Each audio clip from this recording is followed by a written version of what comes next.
watch out, watch out. Perfect. Got him. It is. Let's go, baby. Go. Good jig fish, boy.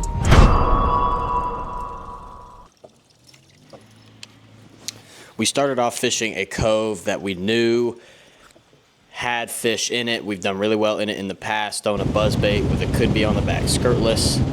Didn't have any luck, so we ran up the lake a little bit to a bridge where we know we're really good fishing bridges. So we go up, we decide to fish this bridge pretty early in the morning after fishing that one cove for about 20 minutes, throwing a jerkbait, that new HC 115 by Bass Smooch, a jerkbait around the pilings, a minnow around the pilings. And we do that for a little bit. We get some chasers. There's a couple of Roman schools of fish going around, but really nothing much. No bites or anything on the bridge pilings themselves. And then we hit up this riprap bank. We're throwing a buzzbait and a silent midge, Bass Smooch midge around this riprap. As we go down this bank, there's a lot of rock, there's a lot of brush. Looked really fishy. Again, no bites at all. Then we move on to, we go run to the other side of the lake and we start fishing a hump where there were scattered schools of fish all over the place, but all we could get was snags. We couldn't get any of them to bite. We got a few chasers, had a couple of small schools chase a jerkbait to the boat, and nothing. After that, we decided to fish some grass. I was pretty close to that hump where we finally got our first bite. He's on.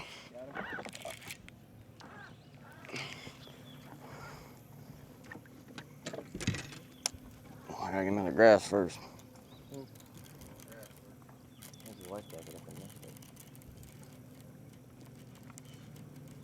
I was throwing a weightless Bass Smooch Slim Solo around in the pockets of that grass, and the fish got me hung up in some of that thick grass that was around Lake Tillary and off that point. I could still feel them on, but I couldn't get them to move. I had a fish, he came off. And he finally popped off. First good bite of the morning, so we start running some of the stuff around that area where there's any cover at all, grass, docks, anything. We were visually seeing fish into like 2 feet of water just roaming around. Skipping docks with wacky rigs, shaky heads, jigs, all that sort of stuff.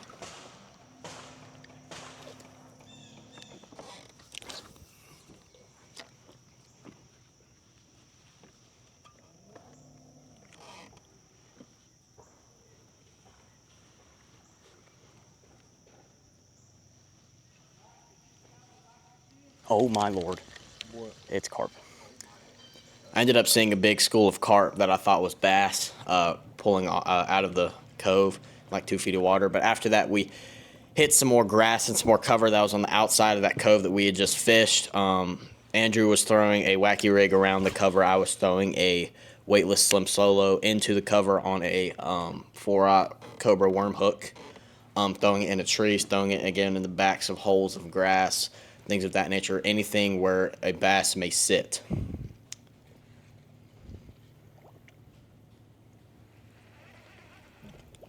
Oh my, I just pulled it out right in front of a freaking giant.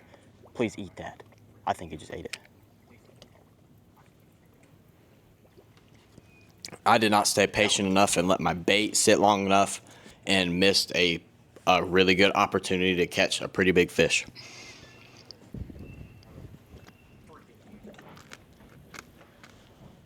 Oh, there he goes. That was a Luckily, freaking huge one. the next hole I flipped into. I didn't let it sit there. Gosh. Watch out, watch out, watch out, watch out. We were able to finally put a fish in the boat. Well,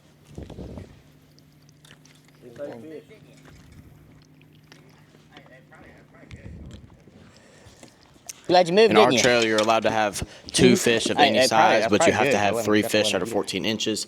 This fish was about 11 or 12. He definitely did not make the 14-inch cut, and he weighed about 0.6 pounds. We're 2 hours into this thing. We ain't got a fish yet. Oh, we didn't. But we finally got a fish in the boat.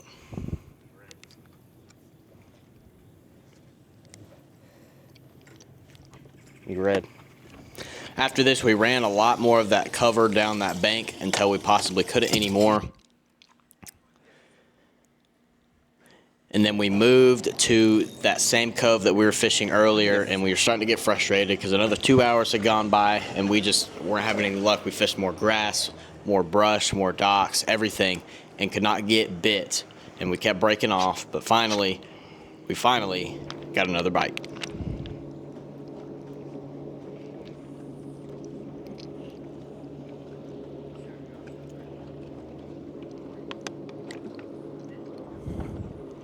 You throw a drop shot back on?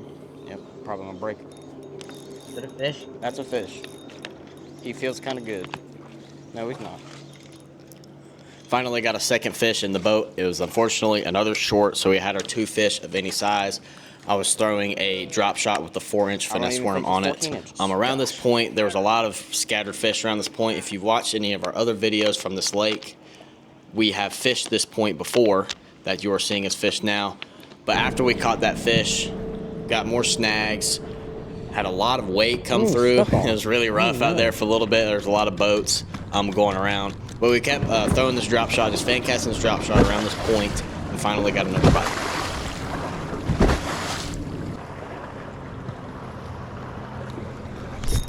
Got him. Fish. Yep.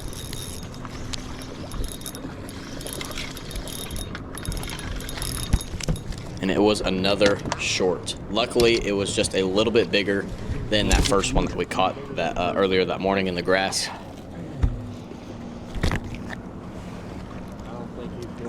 No.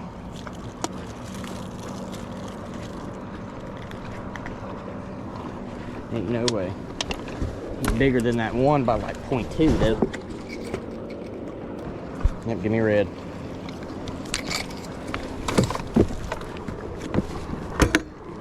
Is he bigger than that one? Nope.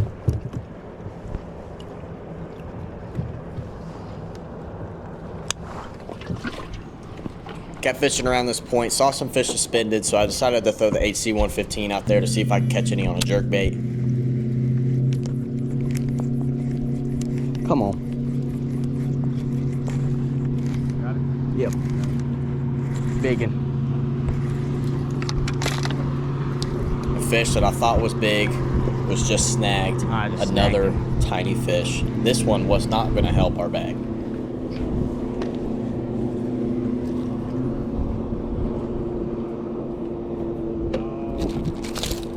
He felt so freaking huge. He ain't helping none. Nope.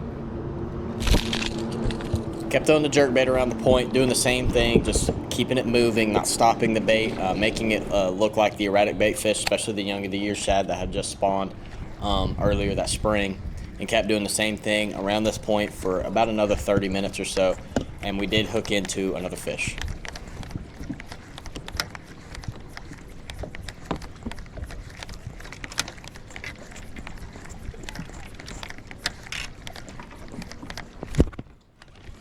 And there was another short that was not helping our bag. That was the story of our life this tournament. We were not able to catch many fish of size. We were having a lot of trouble. A lot of people had a lot of trouble just catching fish in general. But we moved back up to that bridge that we fished earlier in the morning. Threw some more jerkbaits around the pilings, kept seeing fish around the pilings. There was like a little bridge in between the pilings, so at the bottom it was about 50 feet down, and in between the pilings there was like a little bridge deal where it was about 10 to 15 feet where that concrete sat, and the fish were setting up on top and on the sides of that concrete. I was throwing a jerkbait over it, and Andrew was throwing a jig onto that concrete bridge in between the pilings. And Andrew hooks up with one.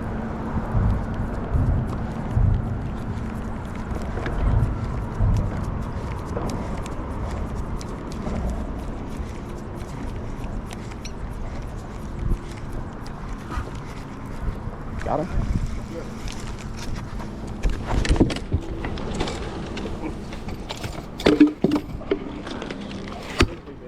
It is. It is bigger.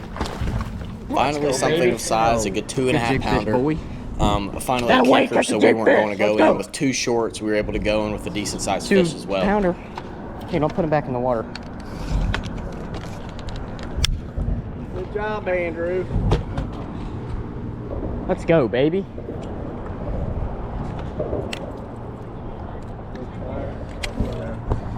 After after that fish, we fished the rest of those little That get me bridges hot. in between I the like concrete.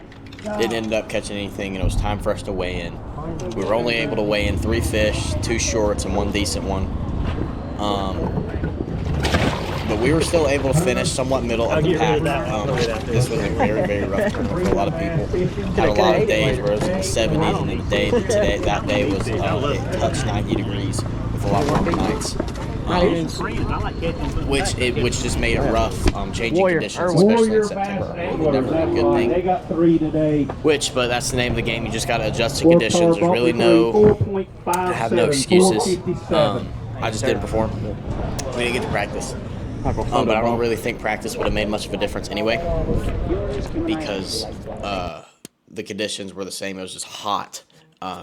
Bluebird skies. There was a little bit of clouds, not a lot. And people in the top 10 were catching them doing all sorts of different things, from fishing up shallow with a wacky rig to cranking to throwing a minnow on points and humps, throwing a drop shot.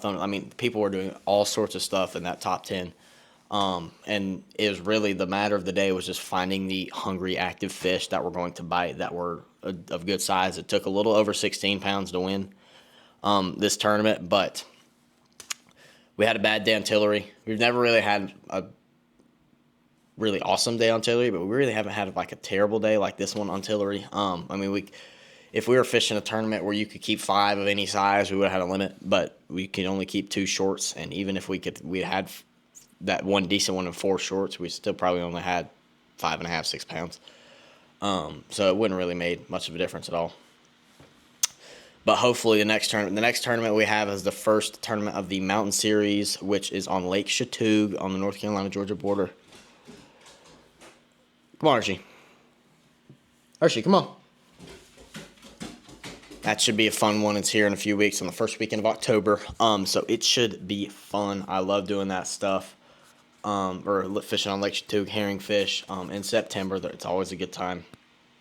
So that should be a fun tournament. Hopefully we'll be able to put a bag together for that one. Mountain Series tournaments are usually not as big, but they're still fun. They're fun to fish, and they're on some of the funnest lakes in the state, in my opinion. Spotted bass, herring fisheries, deep, clear. It's so much fun.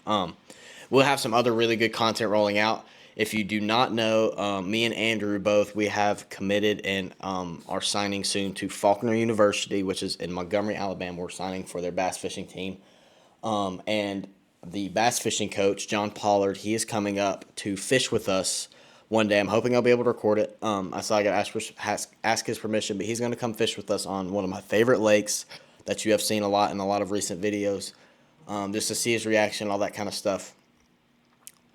So that should be fun. Stay tuned for that as well. Fishing with a college bass fishing coach. He may give us some advice, may talk about college angling. If you're interested in getting into college bass fishing, that may be a video you may want to watch. But that will do it for today. If you do want to pick up a lot of the products, all the rods, a lot of the baits, things like that, the new HC 115s, we did just release a product called the Hydro Wick, which is like it's a bag that keeps moisture out of compartments and stuff.